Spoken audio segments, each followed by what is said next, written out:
सुप्रभात विद्यार्थियों, कैसे हैं आप सभी? सुरक्षित हैं?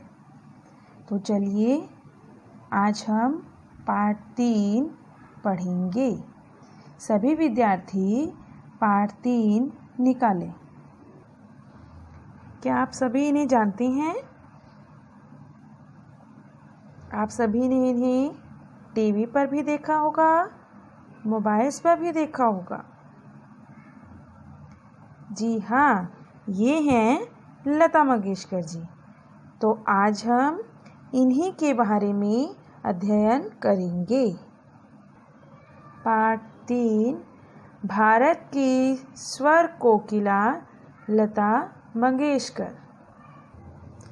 आज देश में कुछ ही नाम ऐसे हैं जिनको उद्धृत करना हम अपना और देश का गर्व समझते हैं। उद्धृत करना का अर्थ है नाम का उल्लेख करना। उनमें सुश्री लता मंगेशकर का नाम भी एक है। इन्हें भारत की स्वर कोकिला, स्वर साम्राज्ञी सहित देश विदेश के अनेकानेक मानद उपाधियों से विभूषित किया गया है। विभूषित करना का अर्थ है सम्मानित करना या सुशोभित करना। आइए इनके बारे में थोड़ा विस्तार से जानें। लता दीनानाथ मंगेशकर का जन्म 28 सितंबर 1929 को इंदौर, मध्य प्रदेश में हुआ। लता जी का जन्म कहाँ हुआ? इंदौर, मध्य प्रदेश में। और कब हुआ? 28 सितंबर 1929 को। उनके पिता पंडित दीनानाथ मंगेशकर जी एक कुशल रंगमंचीय गायक थे। लता को उन्होंने 5 वर्ष की आयु में ही संगीत सिखाना प्रारंभ किया। तो बताइए, लता जी ने कब से संगीत सीखना शुरू किया? 5 वर्ष से।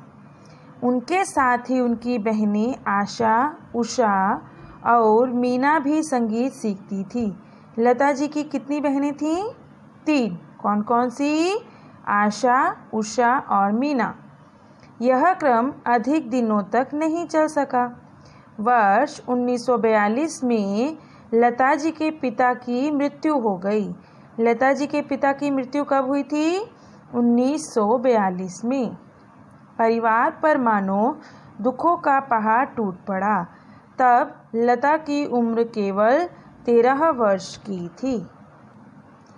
ऐसे में नवयुग चित्रपट फिल्म कंपनी के मालिक और इनके पिता के दोस्त मास्टर विनायक दामोदर कर्नाटकी ने इनके परिवार को संभाला और लता को एक गायिका, एक अभिनेत्री बनाने में मदद की।